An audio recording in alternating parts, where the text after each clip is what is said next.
आने वाले कुछ दिनों में आईआईटी जेईई एडवांस का एग्ज़ाम होने वाला है, तो उससे रिलेटेड बहुत सारे क्वेश्चन एग्ज़ाम में पूछे जाएंगे जो फिजिक्स में होंगे, और इसके लिए बच्चे उसमें अपीयर होने जा रहे हैं। तो बच्चों के लिए हमने कुछ क्वेश्चंस यहाँ पर बनाए हुए हैं, इसको डिस्कस करने जा रहे हैं। अगर आप इसको अच्छे से देखते हैं तो हो सकता है कुछ आपको बेनिफिट हो जाए, क्योंकि एज इट इज ये क्वेश्चन तो नहीं आएगा, आ भी सकता है और नहीं भी आ सकता है, लेकिन इसमें जो कुछ पॉइंट्स हैं उसका इस्तेमाल करके दूसरे क्वेश्चन जो होंगे उसमें आप इसका फ़ायदा उठा सकते हैं। तो आप यहाँ देख पा रहे हैं कि ये बड़ा रोलर है और ये छोटा रोलर है, जो रोड पे रोलर चलता है रोड को बराबर करने के लिए। तो ये बड़ा रोलर और एक छोटा रोलर है, इसका रेडियस स्मॉल आर है, इसका रेडियस कैपिटल आर है। और बड़े रोलर पर टॉप पर एक फोर्स पी लगाया जा रहा है, और छोटा रोलर जो है रोलिंग भी नहीं कर रहा और स्लाइडिंग भी नहीं कर रहा है, ये रुका हुआ है, ना इधर स्लाइडिंग ना रोलिंग। ऐसे में बड़े वाले रोलर को इसके ऊपर चढ़ाना है, छोटे वाले रोलर के ऊपर बड़े वाले रोलर को चढ़ाना है ऊपर से फोर्स लगा करके। तो उसके लिए क्या कंडीशन होना चाहिए, यानी जो सभी सरफेस के बीच में फ्रिक्शन कोफिशिएंट म्यू है, कहीं भी कोई सरफेस स्मूथ नहीं है, सारे सरफेस ग्राउंड टू रोलर और रोलर टू रोलर सारे जो है रफ हैं।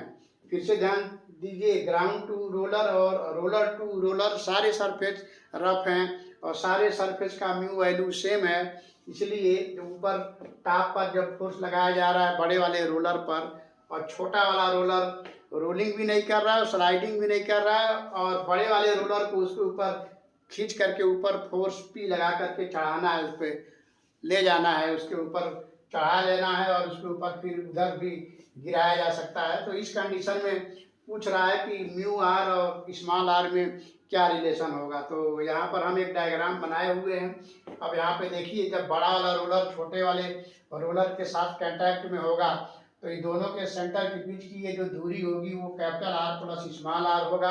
ये पूरी दूरी आर है, ये स्मॉल आर है, तो ये हॉरिजॉन्टल लाइन जो इस बेस के पैरेलल है, ये इसको इससे मिलाएंगे तो ये दूरी capital R minus small r आएगा। इस प्रकार ये जो एंगल बन रहा है, इस राइट एंगल ट्रायंगल में अल्फा बन रहा है, और यहाँ पर हम साइन अल्फा की वैल्यू लिख सकते हैं। साइन अल्फा हो जाएगा परपेंडिकुलर बाई हाइपोटेनस, तो ये हो जाएगा capital R minus small r upon R plus small r. और ये जो बेस है इसकी लंबाई जब आप निकालेंगे तो बेस जो होगा ये हो जाएगा इसका स्क्वायर माइनस इसका स्क्वायर का रूट वैल्यू जब आप करेंगे तो बेस, इसका नाम हम लिख दे रहे हैं AO2। तो AO2 हम निकालेंगे तो ये हो जाएगा रूट में capital R plus small R का whole square minus capital R minus small R का होल स्क्वायर। और इसको सॉल्व करेंगे तो अंदर आएगा 4 कैपिटल आर स्मॉल आर, अंदर आएगा 4 कैपिटल आर स्मॉल आर। और जब उसका रूट निकालेंगे तो वो हो जाएगा 2 रूट में कैपिटल आर स्मॉल आर, तो बेस निकल गया। तो यहाँ से कॉस अल्फा की वैल्यू भी आप निकाल सकते हैं। तो कॉस अल्फा हो जाएगा 2 रूट में capital R small r upon capital R plus small r. तो दिख रहा है कास अल्फा की वैल्यू, तो कास अल्फा भी निकल गया, साइन अल्फा भी निकल गया। अब देखिए, जब ये रोलर इसके संपर्क में है तो इस सेंटर टू सेंटर एक नॉर्मल रिएक्शन लगेगा, उसको हम N1 कह रहे हैं। और छोटा वाला ये स्मॉलर रोलर है, स्मॉलर रोलर, इसके लिए डायग्राम बना हुआ है जिसका सेंटर O2 यहाँ पे दिखाया गया है, बड़े वाले का सेंटर O1 दिखाया गया है। स्मॉलर ये बिग रोलर है, बिग रोलर। तो बिगर भी आप लिख सकते हैं, बिगर रोलर। तो यहाँ हो जाएगा बिगर रोलर। तो स्मॉलर रोलर के सेंटर पर इसका मास m लिया गया है स्मॉल रोलर का, तो mg होगा, और नॉर्मल रिएक्शन इस पर N2 होगा। फिर N2 के कारण ये इधर इसको जब इस पे चढ़ेगा तो इसको इधर पुश करने की कोशिश करेगा, इसलिए इस पर फ्रिक्शनल फोर्स ग्राउंड के द्वारा जो इसके ऊपर फ्रिक्शनल फोर्स लगेगा म्यू N2 लगेगा। और N1 के कारण ये जो इस पर रिएक्शन लगाएगा N1 उसके कारण इस पर, क्योंकि इस पर फिसलने की कोशिश करेगा तो इसके ऊपर जो फ्रिक्शनल फोर्स लगेगा, इसके ऊपर फ्रिक्शनल फोर्स बड़े वाले पे उधर लगेगा और बड़े वाले का छोटे वाले पे इधर लगेगा, तो ये म्यू N1 हो जाएगा। अब यहाँ पे देखिए ये यहाँ से ऐसे मिलाया गया है, एंगल अल्फा आया है तो इसके पैरेलल है तो ये भी अल्फा होगा।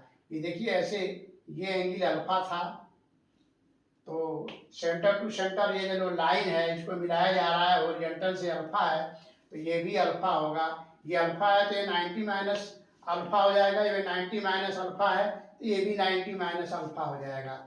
अब इस सारे फ्रिक्शनल फोर्सेज में और नॉर्मल N2 और इसमें हम Fx निकालते हैं तो Fx कंपोनेंट हो जाएगा, Fx कंपोनेंट। यहाँ पर देखिए N1 का ये अल्फा है तो ये भी अल्फा होगा, यहाँ से ये भी अल्फा होगा, तो N1 का इधर कंपोनेंट लेंगे तो ये आएगा N1 cos alpha minus mu N2, और इसका म्यू N1 का हम हॉरिजॉन्टल डायरेक्शन में कंपोनेंट लेंगे तो इधर से हम ऐसे करेंगे तो ये 90 माइनस अल्फा आएगा, इसको ऐसे बढ़ाएंगे तो 90 माइनस अल्फा, फिर इसका इधर कंपोनेंट लेंगे तो हॉरिजॉन्टल डायरेक्शन में तो ये कॉस आएगा, तो यहाँ पर लिखेंगे म्यू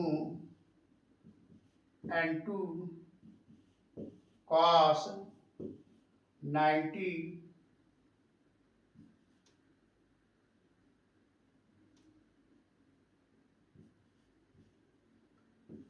डिग्री माइनस अल्फा, और इस सब को हम जीरो करेंगे।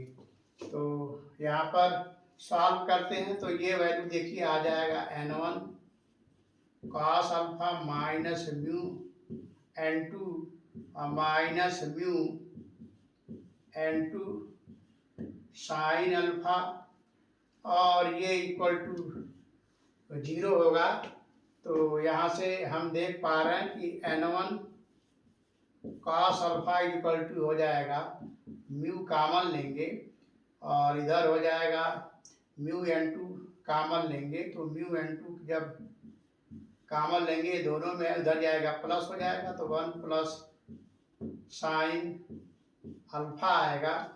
अब हम सारे फोर्सेज का O2 यानी स्मॉलर जो रोलर है उसके सेंटर के अबाउट टॉर्क लेते हैं। जब सेंटर के अबाउट टॉर्क लेंगे तो समेशन टॉर्क जो होगा N2 म्यू N2 r दूरी पर है, रेडियस ये यहाँ से यहाँ तक r है, स्मॉल r है, ये इधर करेगा और ये इधर घुमाने की कोशिश करेगा। N1 का टॉर्क जीरो होगा, N2 का भी जीरो होगा, Mg का भी टॉर्क जीरो होगा, केवल म्यू N1 और म्यू N2 का टॉर्क होगा। तो म्यू N1 का टॉर्क हो जाएगा म्यू N1, ये भी स्मॉल r से मल्टीप्लाई करेंगे और ये इक्वल टू जीरो होगा।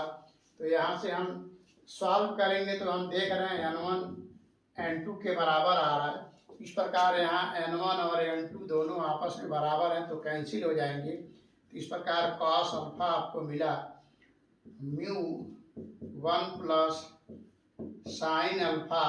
कॉस अल्फा की वैल्यू आप यहाँ से निकाल चुके हैं, 2 root capital R small r upon capital R plus small r mu time यहाँ पर 1 प्लस साइन अल्फा की value r minus small r capital R plus small r। और फिर इसको जब आप सॉल्व करेंगे तो capital R plus small r cancel और इसको एलसीएम लेके सॉल्व करेंगे तो ऊपर आपका आ जाएगा और 2r, तो ये हो जाएगा 2 root capital R small r, यहाँ म्यू टाइम 2r आएगा और 2 कैंसिल हो जाएगा। इस प्रकार म्यू का वैल्यू आ गया रूट में small r by capital R, तो ये हुआ म्यू का वैल्यू।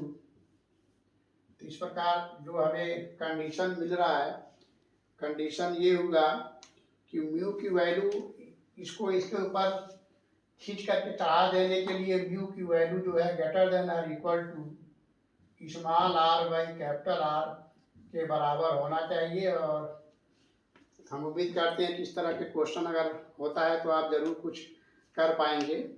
तो अगर आप इसका स्क्रीनशॉट लेना चाहें तो ले सकते हैं। तो फिर मिलते हैं नेक्स्ट वीडियो में किसी और एडवांस लेवल के क्वेश्चन के साथ। तब तक के लिए